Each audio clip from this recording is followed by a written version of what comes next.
Vamos a ver. Welcome everybody to International Symposium of Mathematical Methods Applied to Science.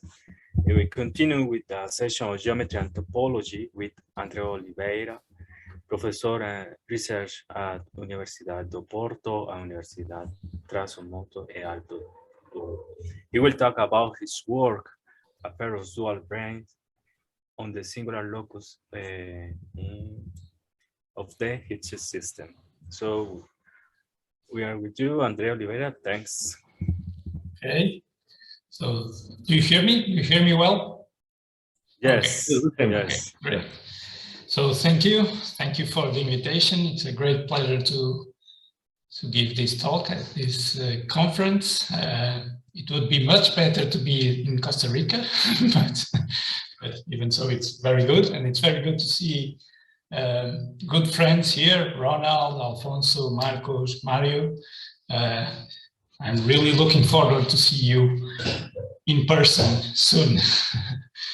Okay, so let me share the screen. Let's see if this works.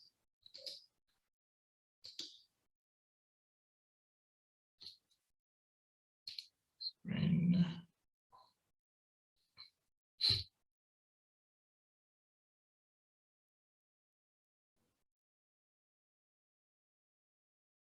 Is that, I suppose that's, you're seeing the screen, right? Yes, yes, we are. Okay, great, thank you. So I'm going to talk about this joint work with Emilio Franco, Peter Gotten, and Ana Peon Nieto, where we found these dual branes on the singular locus of the Hitchin system. So most of the first part of the talk will be introducing the objects and introducing the context, and maybe in the second part or even more, I will focus on this talk. So let's start with the objects. Higgs bundles. So all the talk is about Higgs bundles and their moduli spaces. So there are various ways to introduce Higgs bundles. I'm going to do, or to motivate Higgs bundles, then I'm going to go through a quick way. So we'll be always working on a smooth projective curve over C of genus at least 2, or compact Riemann surface.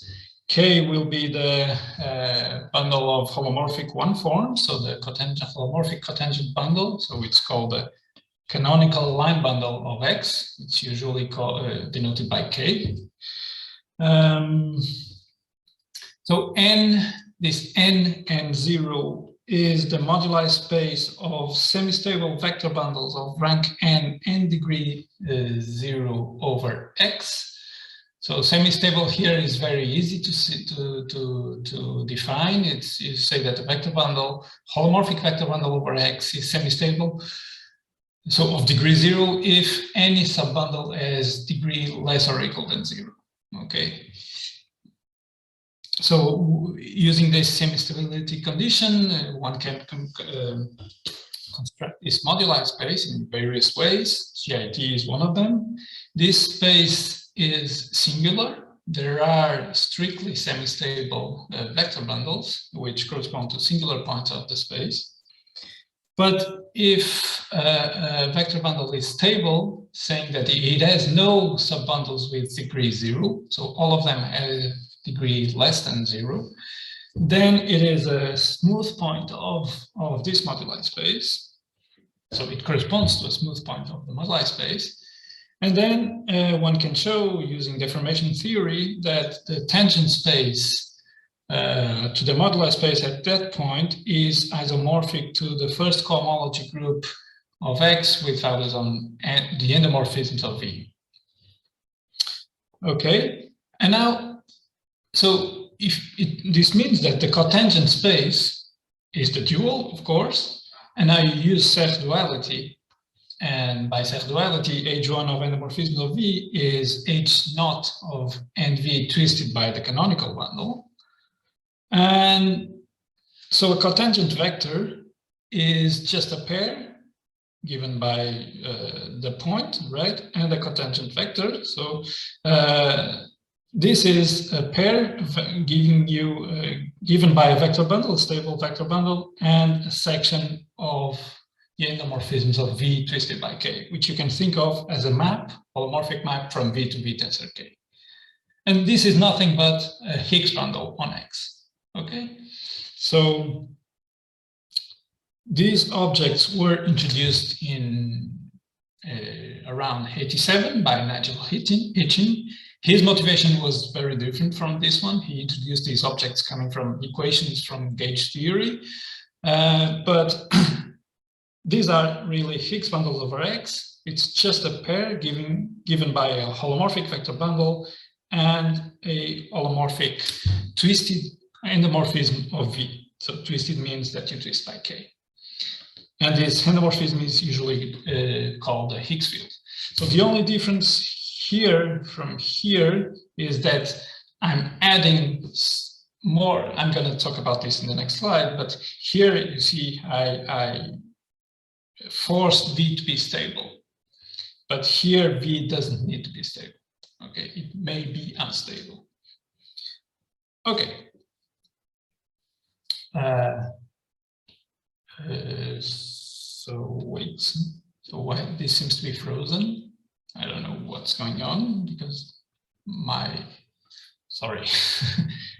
slides are changing, but here you don't see them changing, right? Okay, sorry, let me, I don't know what's going on. Maybe you can reconnect. So I'm going to try to stop share and share again. And sorry about this. And if this happens again, then I'll try to use a different thing. So.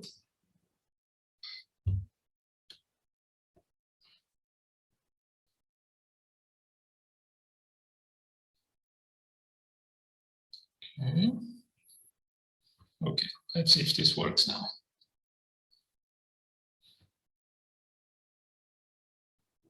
Okay. All right. Okay, so moduli spaces. Moduli spaces of Higgs bundles. So there's the notion of semi-stability again for Higgs bundles. You now only have to check it for sub-bundles of V which are preserved by the Higgs field, which are invariant by this endomorphism. And if those sub-bundles have degree less or equal than 0, then the Higgs bundle is semi-stable, and then you can construct the corresponding moduli space. But now you see V can have sub-bundles of degree greater than 0, but if those are not preserved by the Higgs field, then they don't count. So the Higgs field, so the Higgs bundle may still be stable or semi-stable. Okay. All right, so this is a moduli space. This is a quasi-projective variety of complex dimension 2n squared g minus 1 plus 2. It's not compact, it's really quasi-projective, non-projective. And it has a very rich geometry in general. Rich and largely unknown still. So I can say that all my research has been more or less focused on studying the geometry and topology of these spaces and related spaces. Okay. All right, so this contains, from the previous slide, it follows that the cotangent bundle of the moduli space of vector bundles is contained on the Higgs bundle moduli space as a dense open set. And actually, when n is 1, so the rank is 1, it's really an equality here. So the moduli space of rank 1 Higgs bundles, it's the cotangent bundle of the Jacobian, which is, since it's so this D should be 0 here. Since it's an abelian variety, it splits as a product. So we have equality here when n is 1, but when n is not 1, it's really not, it's a strict inclusion. Okay, so now the Hitchin system. The Hitchin system, so let's first introduce the Hitchin base. So this is a vector space giving you the direct sum of sections of powers of the canonical bundle. So holomorphic differentials, quadratic differentials, cubic differentials, and so on, up until n. And if you apply Riemann-Roch, you easily see that the dimension of this space is exactly half of the dimension of the moduli space that I told you on the previous slide. And now the famous Hitchin map. So how is it defined? So in just one line, from a Higgs bundle, from a semi-stable Higgs bundle, the Hitchin map gives you the coefficients of the characteristic polynomial of the Higgs field. So remember that the Higgs field was an endomorphism of V twisted by K, so the coefficients are K valued, and actually they live in this direct sum here. So they are more precisely, they are given by these sections. And this map is proper. We will see that it's surjective, and actually, so this space has a natural symplectic form, and the fibers are Lagrangians with respect to this symplectic form. And so this is an integral system. Actually, it's more than that, but it's an integral system, and it's known as the Hitchin system. So the Hitchin system is this moduli space, the moduli space of Higgs bundles with this proper map. Okay. So now let's move on to try to explain you what's the, or to say, I'm not going to explain in detail, but to say what's the fiber of this map. I told you it's subjective. So first of all, take this thing here, the total space of the canonical line bundle. So it's a surface which maps to the base curve. And this comes equipped. So if you pull back K to its total space, then you have a tautological section of that line bundle. It's simply lambda of X is X, right? If you think about it, it's really, that makes sense because you're pulling back a line bundle to its total space. And now let's pick any point here on the Hitchin base. So for any such point, I can construct a curve inside this surface, which will be called a spectral curve. And it's just the zero scheme of this section here. So this is a section on the total space of K of this line bundle. So it makes sense to ask you what are its zeros, and its zeros define a curve, and it's this spectral curve, okay? And if you look carefully here, you see that this equation is very much related with the characteristic polynomial of the Higgs field there, right? Okay, of some Higgs field mapping to this point, okay, more precisely. Okay, so and so the picture is this one. So you have the surface K, even so the cotangent bundle, and inside it you have the spectral curve.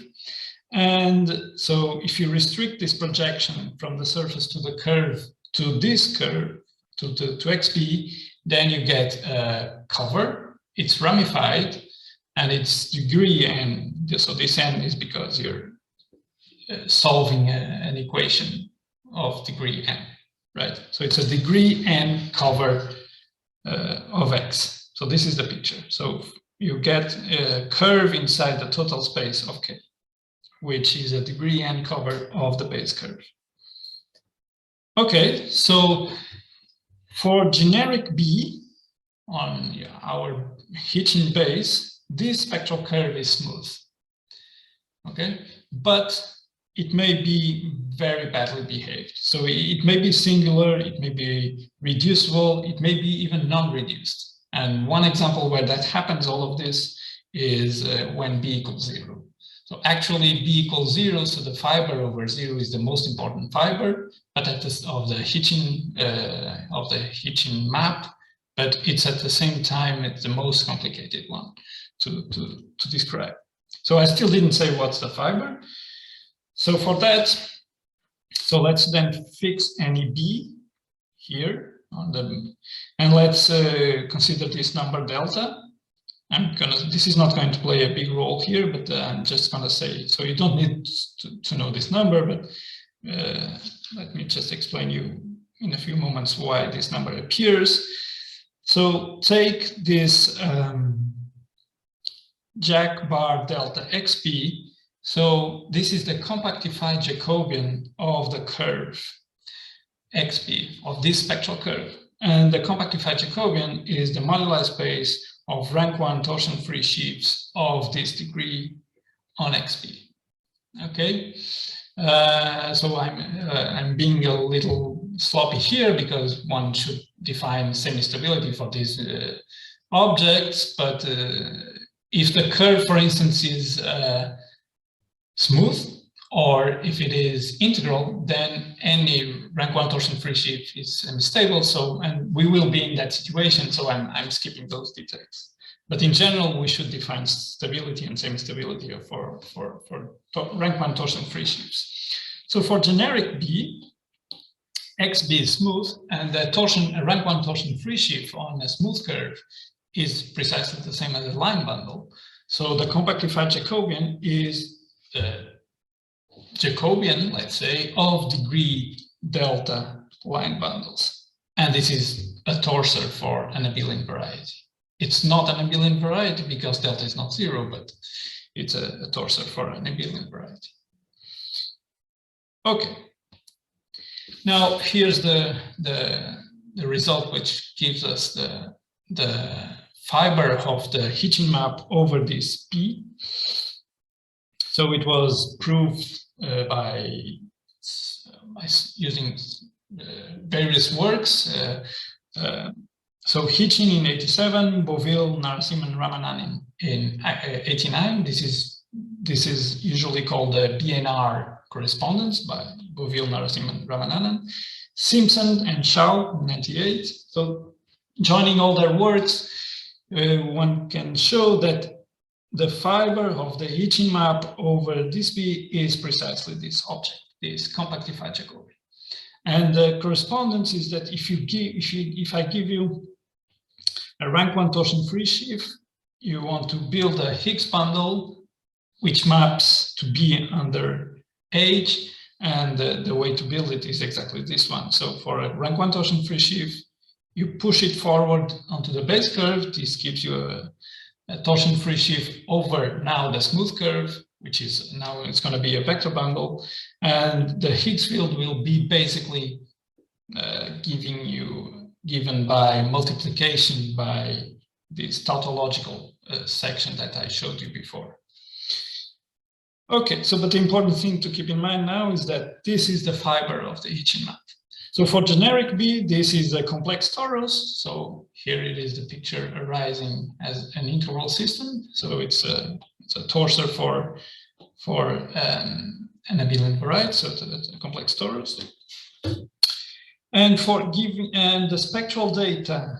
So now a definition. So if I give you a Higgs bundle on the fiber of this Hitchin map over B, then the spectral data of a Higgs bundle, of such Higgs bundle, is given by, it's just a definition, the spectral curve and the rank 1 torsion free sheaf over it. This is by definition spectral data. And now what's the singular locus of the Hitchin system? Is the locus in the moduli space, which corresponds to Higgs bundles for which the spectral curve is singular. So it's really a non-generic locus, it's a singular, okay? It's those Higgs bundles for which the spectral curve is non-smooth. Okay, now let's move on to a different geometric feature of this space. If we look at the and the manifold underlying this moduli space, and so here I'm going to be always a bit sloppy here because this moduli space again is singular. So when I say here manifold, I should say underlying the smooth locus of this moduli space. So this is hyperkähler. This was proved by Hitchin in '87. And what it means to be hyperkähler, it means that it has a sphere of complex structures generated by 3 complex structures, I, J, and K. And these complex structures verify the quaternionic relations. And so it has an S2 of complex structures and a Riemannian metric, which is Kähler with respect to all of them. Okay, this is what it means to be hyperkähler. It's a very strong condition. And so now I'm going to write here as these corresponding symplectic forms corresponding to the holomorphic structures I, J, and K. And let's call I, this is by definition, but I'm going to say that I, the complex structure I, is the one that gives us the Higgs bundle moduli space. Okay, and now if I construct this omega j plus I omega k, then this gives me a holomorphic symplectic form on Higgs bundle moduli space. Okay, and this form extends. So remember that this moduli space has the cotangent bundle of the moduli of vector bundles as a dense open subset. This cotangent bundle, of course, has a canonical symplectic form. And this omega I is an extension of this to the Higgs bundle moduli. Okay, so all the other complex structures, except I and minus I, are actually equivalent. So the corresponding complex manifolds are biholomorphic, not algebraic isomorphic, because the things are not compact. And actually, they are biholomorphic to the moduli space of local systems, which means the moduli space of flat connections on a degree 0 rank n vector bundle over X. Okay. So these are hyperkähler. In particular, they are Kähler manifolds. So given a Kähler manifold, I can say to you what's an A-brane on a Kähler manifold.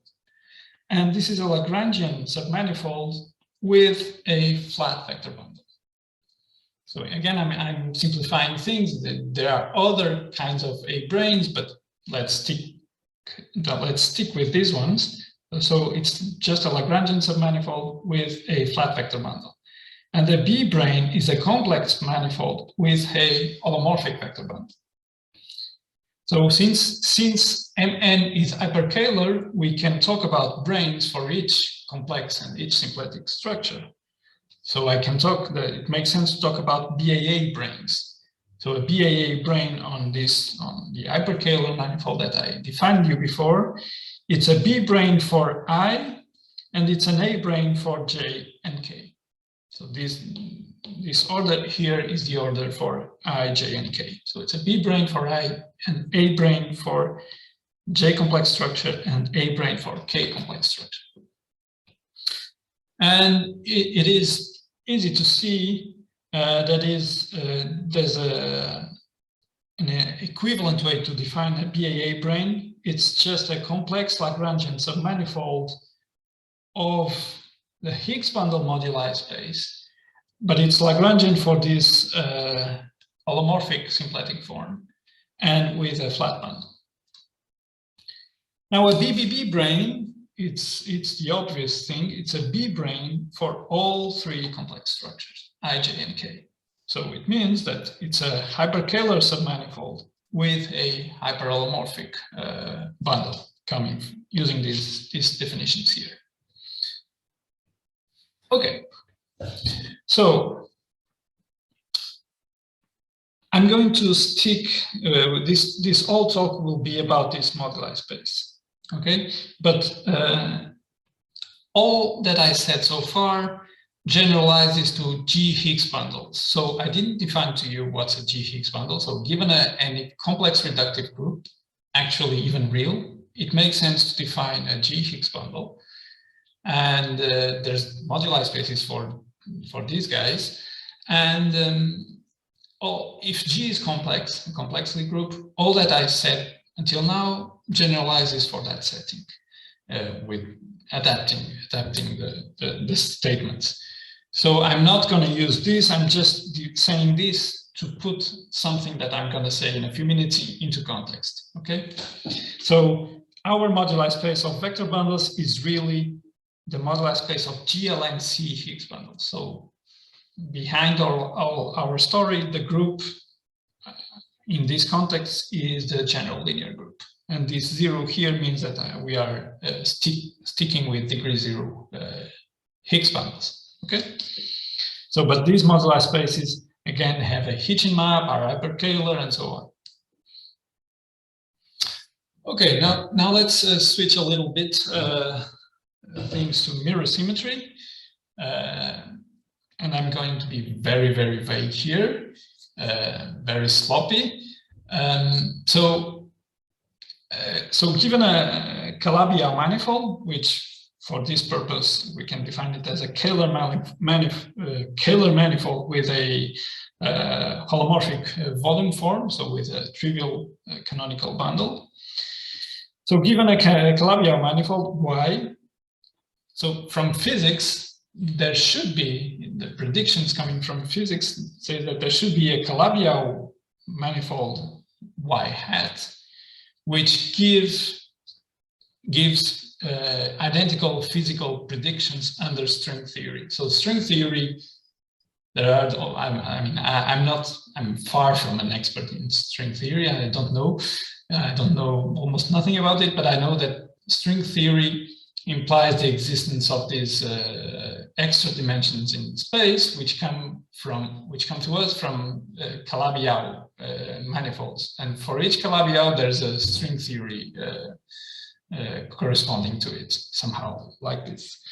And so giving you a Calabi-Yau, there should be another one which gives identical physical predictions under string theory, and whose geometric properties of both are closely related. So these pairs of Calabi-Yaus, we'll call them mirror partners. Okay. And so this was predicted by the physicists. And then in '94, Kontsevich tried to make this conjecture, which tried to put it on a firm mathematical ground. And this is still wide open, as far as I know. So this homological mirror symmetry by Kontsevich says that if we have two of these mirror partners, so a mirror partner, Y and Y hat, then there should be an equivalence of categories between the Fukaya category of Y and the bounded derived category of coherent shifts on Y hat.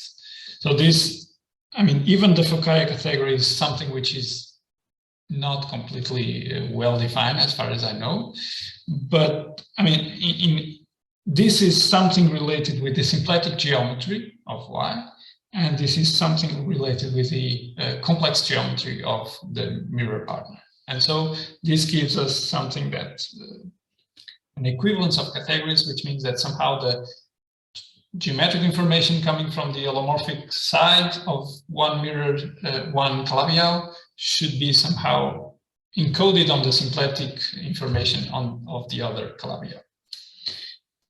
So in a certain sense, an A-brane can be seen as an object of the Fukaya category of Y, and the B-brane, so remember that the A-brane was a Lagrangian submanifold with a flat bundle, and the B-brane can be seen as an object of the derived category of coherent shifts on Y hat.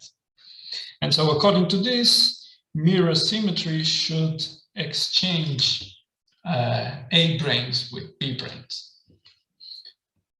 Okay, so it's difficult to explicitly construct mirror partners, but now based on a conjecture by Strominger, Yau, and Zaslow, and then subsequent work by Hausel-Thaddeus, Hitchin, Kapustin-Witten, and Donagi-Pentev, there is this big conjecture which says that if G and LG are complex Lagrange dual groups, which means that the roots of one are the co-roots of the other, and so on. Then the moduli spaces of Higgs bundles for these dual groups are an example of these mirror partners. And moreover, mirror symmetry should be realized by a Fourier-Mukai transform between both spaces, which is compatible with the Hitchin fibers of both, with the Hitchin maps of both. So I didn't explain this setting, the Hitchin map for this setting for any group, but for Lagrange dual groups, the Hitchin bases are canonically isomorphic. So this diagram makes sense, and the Hitchin, the mirror symmetry somehow should be realized by Fourier-Mukai transform. Okay, so that's why I wanted to introduce these G Higgs bundles in that context. But now let's go back to our case where, as I told you, we're in GLNC. It turns out that GLNC is self-dual. So it means that mirror symmetry should act on this moduli space itself. Okay. And according to this conjecture, there should be a Fourier-Mukai transform exchanging both and compatible with the Hitchin maps. So I'm being quite sloppy here because really this is somehow, how is it called? Somehow the semi-classical picture of this mirror symmetry. The true mirror symmetry should be in this other complex structure J of local systems, but this is somehow a semi-classical limit of that. I'm not going to enter into those details. Okay, and then Kapustin and Witten conjectured that mirror symmetry actually exchanges BAA branes and BBB branes. Okay.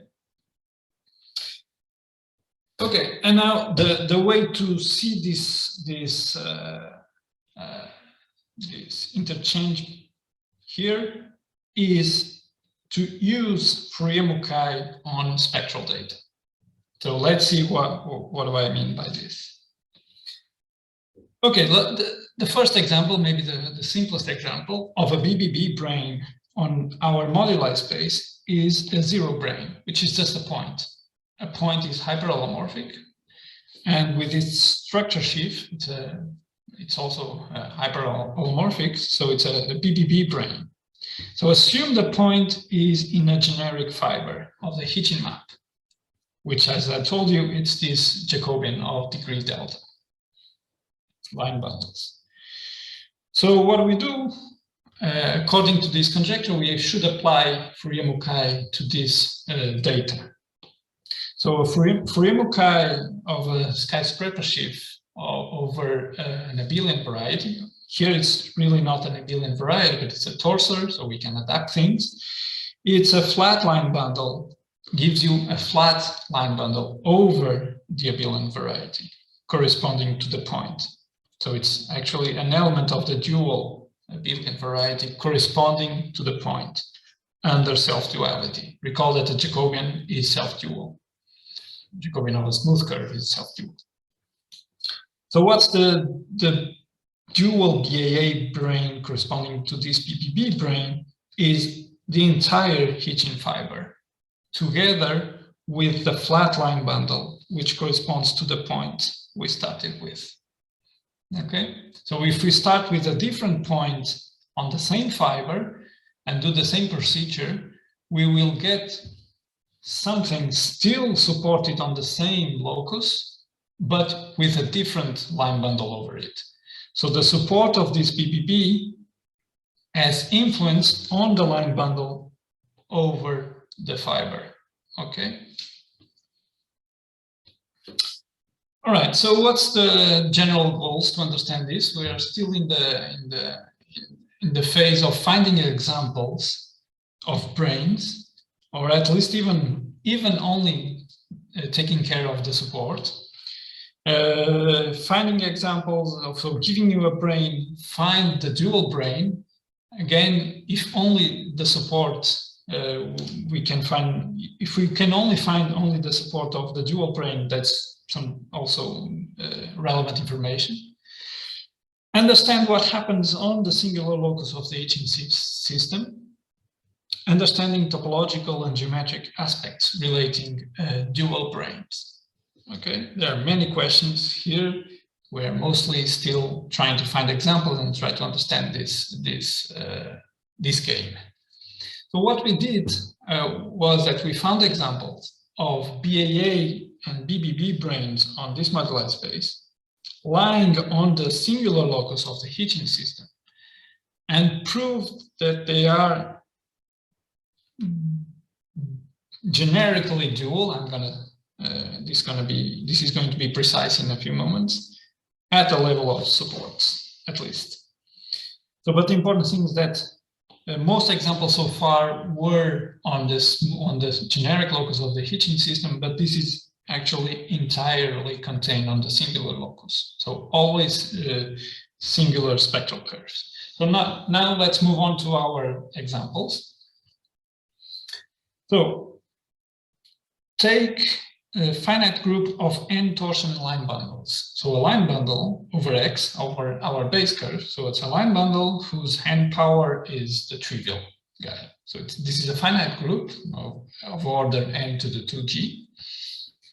And this group acts on the moduli space by the natural way. You simply tensor. So if I give you a Higgs bundle, you tensor it by this line bundle. So this line bundle is gamma here, and the Higgs field basically remains the same. And so now let's pick a non-trivial gamma.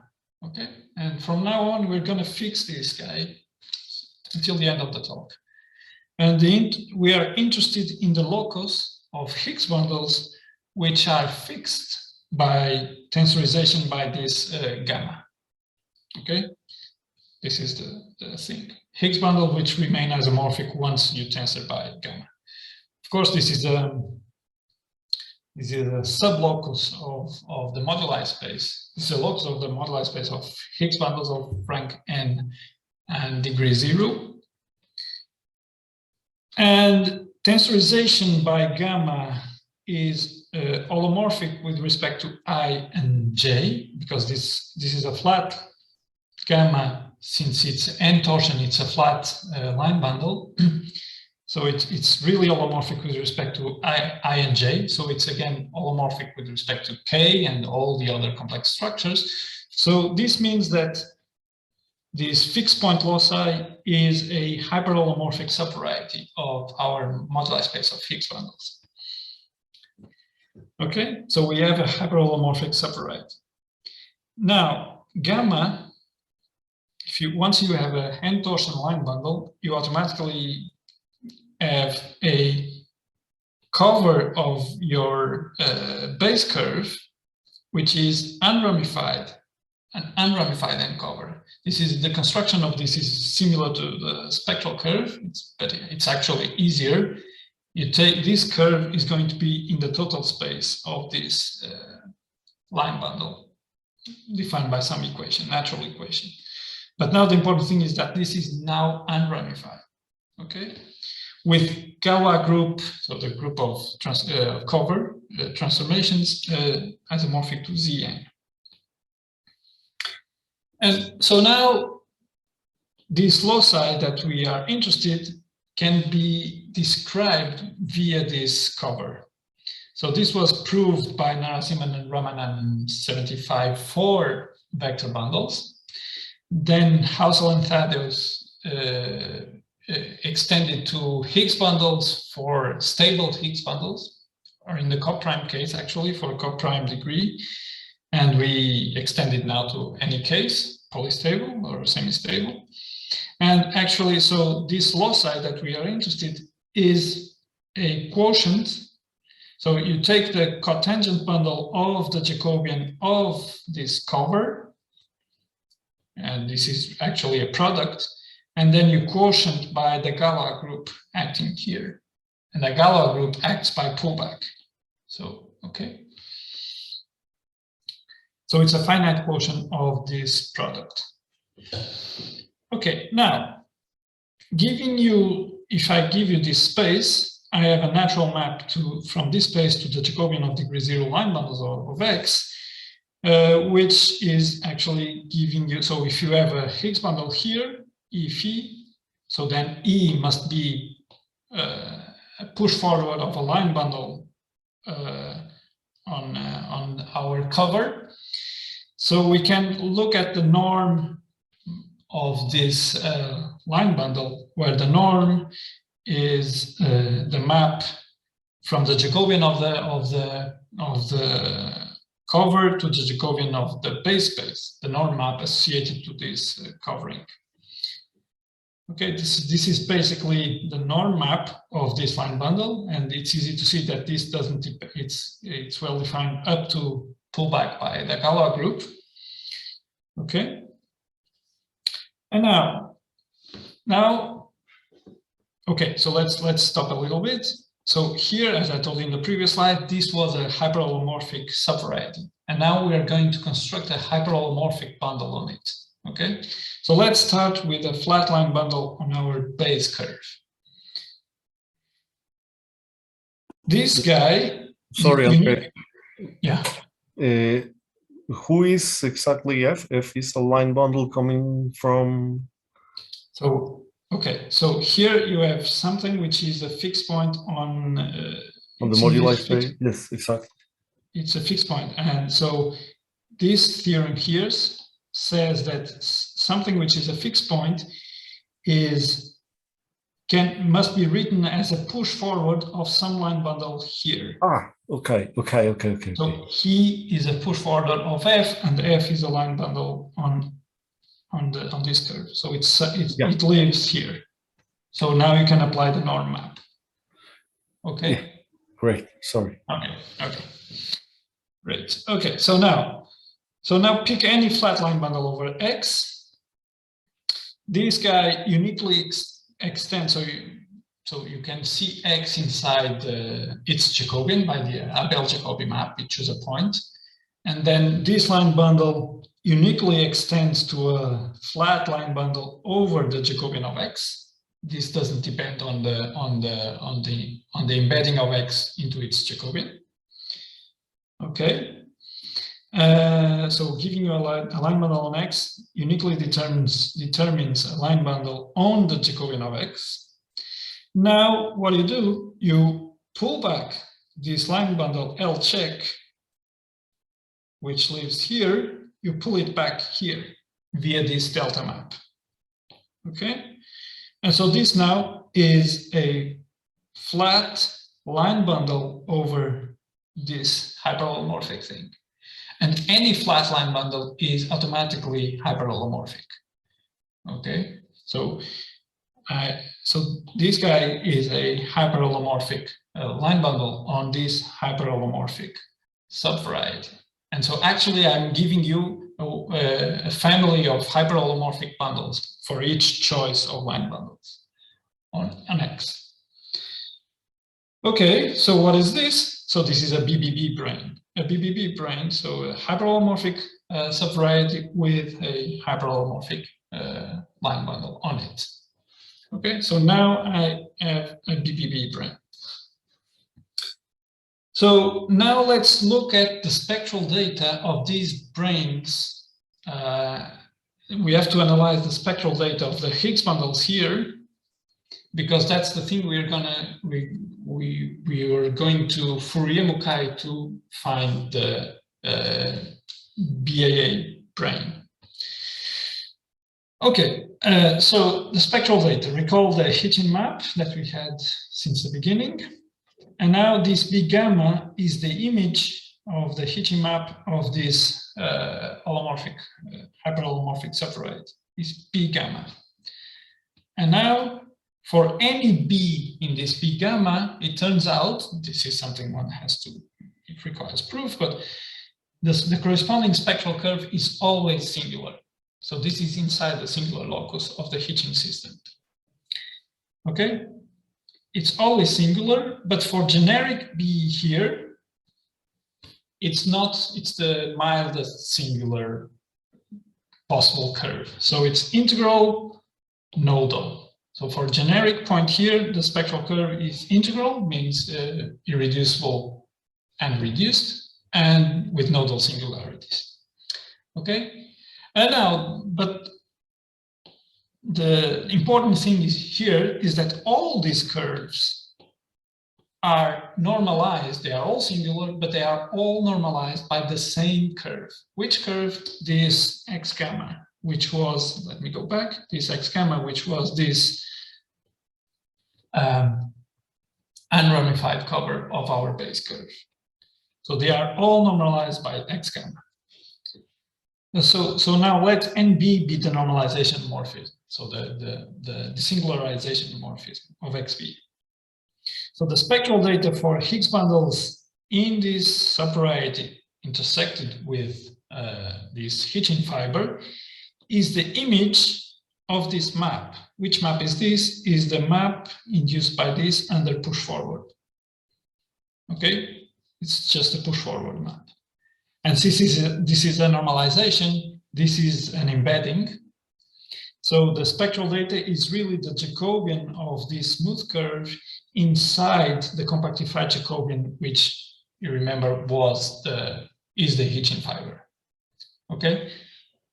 So the spectral data of these guys here, it's this Jacobian inside our Hitchin fiber. So it's not the full fiber, but it's this thing.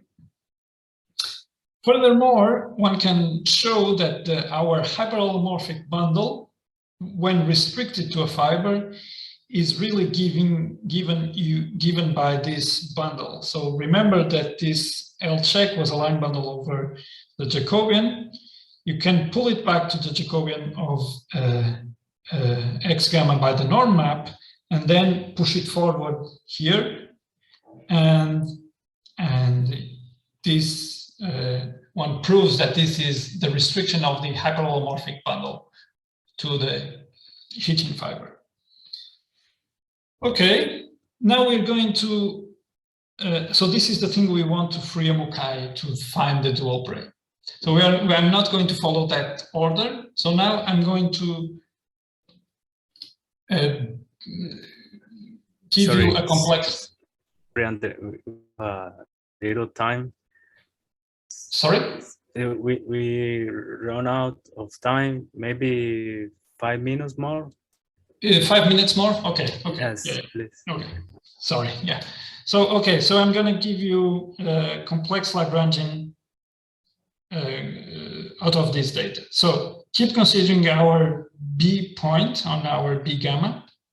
And remember, so inside our compactified Jacobian, we have the generalized Jacobian of line bundles over our singular curve.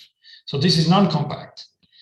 So from this guy, we have a pullback map to its normal, to the Jacobian of its normalization. Okay, so this is a surjective map, and this does not extend to the compactified Jacobian. And okay, so recall that we have had our unramified cover determined by gamma. And so let's define this line bundle over J gamma. So you pull back this L. Remember that this L was the line bundle that we started with on J to build the hyperallomorphic bundle. Pull it back to X gamma and twist by, this is the canonical line bundle of X gamma. X gamma is smooth. So this is a line bundle here of this degree. And now, so it lives here, it's a point here. So we can ask, what is the fiber of this map over that point? And then take the closure of the fiber of that map over this point. So, and the closure will be on the compactified Jacobian of XP. So this gives me a locus inside the Hitchin fiber. So, but now I'm keeping the B fixed. And now we vary B. If we vary B and take those Higgs bundle with this spectral data, then we can prove that this gives us a complex Lagrangian submanifold of the moduli space. Okay. So this is somehow I'm giving you the complex Lagrangian via spectral data. That's some problem that we had. We don't have a global picture of this complex Lagrangian. We have it on a spectral data basis. But what we can say is that somehow Higgs bundles in this Lagrangian are very related to Hecke modifications of some fixed Higgs bundle. Okay, so a Higgs bundle lives in this Lagrangian if and only if it is a Hecke modification of this Higgs bundle, which is given to us because it's given by the data that we have, along the divisor determined by the singular divisor of the spectral curve. So this is somehow a more global description of this Lagrangian, not completely satisfactory, but anyway. Okay, so notes now. For our hyperholomorphic thing, the spectral data was the image of the push-forward map. And for our complex Lagrangian, the spectral data is the closure of the fiber over this point. So in one case, I'm taking the image of the push-forward, and the other case, I'm taking the fiber of the pullback. So this somehow make us remember some duality, and this actually is going to be the case. So we have to take a Fourier-Mukai transform, but the problem is that now we are not in the usual Jacobian. We are working with compactified Jacobians, and now we use Arrinkin's construction of a Fourier-Mukai functor on a compactified Jacobian. And so let me then go quick here. And then what we did was, so this is a complicated functor, but what we did, so remember, we want to apply it to our hyperholomorphic thing, hyperholomorphic bundle, but we related this Fourier-Mukai functor on the compactified Jacobian with the classical Fourier-Mukai transform on this Jacobian. This is a torsor for an abelian variety, so this is a classical thing. And by relating this with this, we were able to show that really the image of our hyperholomorphic thing under this Fourier-Mukai transform is a sheaf or a bundle supported exactly on our complex Lagrangian.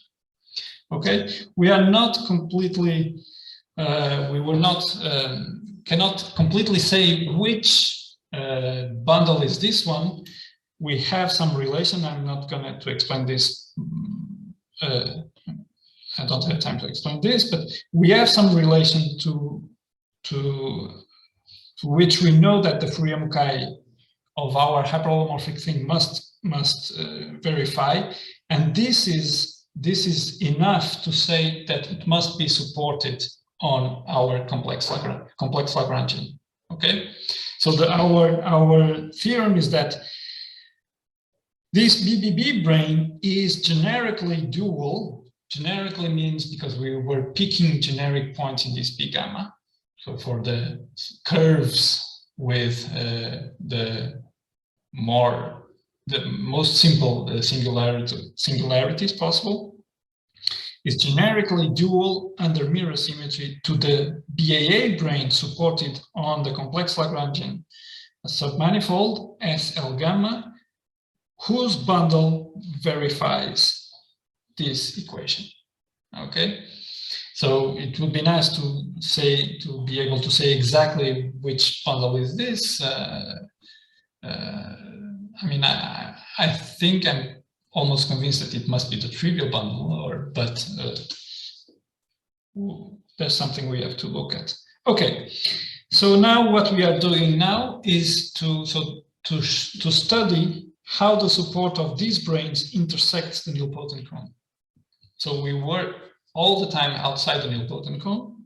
As I told you, this is the most important fiber and the most complicated, and where basically nothing is known about mirror symmetry. So if we know how these two subvarieties intersect in the nilpotent cone, this may give some small hint on how mirror symmetry should behave on this most singular fiber. but we are, of course, we are doing this in very low rank, and actually, I think, even in very low genus. And okay, sorry, I'm over time, and thank you. Thanks, Andre. Questions? Yes, I have questions.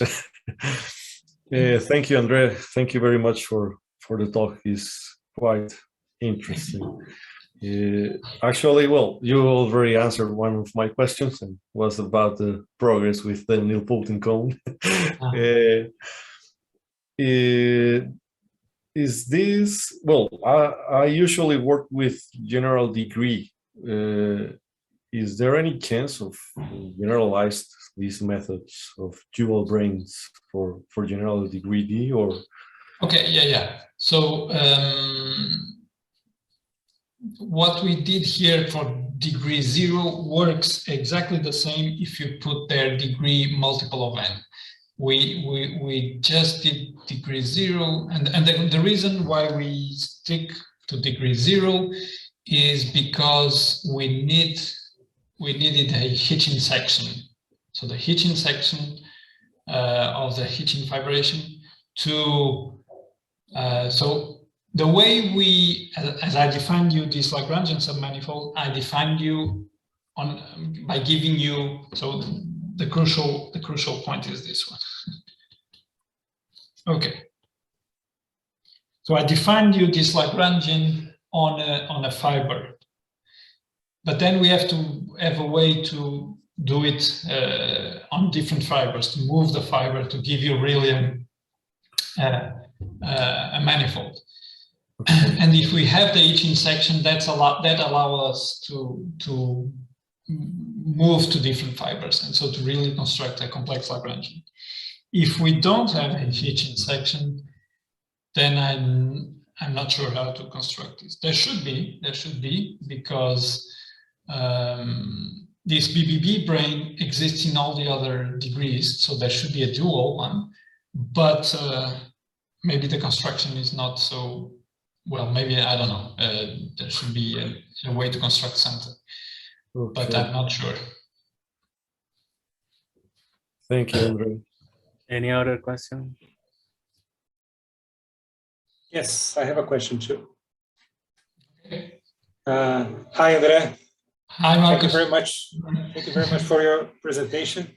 Thank you. So perhaps just to understand better what you just said, answering Ronald, that the BBB brane exists in any degree. Can you go back to the slide where you show the action? Yeah, this thing, right? Yeah, so this action, very same thing works for whatever other degree you put. Yeah, because I mean, these guys always have degree 0. Degree 0. Right, because they are n torsion, right? Yeah. So if you twist something of degree D by something, you stick on degree D. So you can ask, on what are you, it makes sense to ask what is this thing for any degree. And actually, so the theorem here also works precisely the same way for any degree. So here you only have to take here. So here I didn't write here, but here we were taking degree 0 on the cover, but then here we put the appropriate degree. Mm-hmm. You take line bundles of the appropriate degree, because push forward under an unramified cover doesn't change the degree. So that's okay. Great. And then the reason why your action is simply, does nothing with the Higgs field is because these torsors, they don't have non-trivial Higgs fields. Because in principle, you could add some Higgs field on the gamma. Right? I could. Yeah, but then you would. So instead of taking this thing, are you saying that you're taking the cotangent bundle of this? But then that's not a group. Yes. Okay. Yeah. Okay, it makes sense, but Maybe it makes sense, but then we would have to add something here. Well, Yeah, I think that was my question. Whether you could add something there and have a more complicated action. Okay, so perhaps. Right, but then you wouldn't be having a relay group here, right? Okay. Okay, I don't know. Yeah, but that's I never thought about that. That's a good point. Okay. Yeah.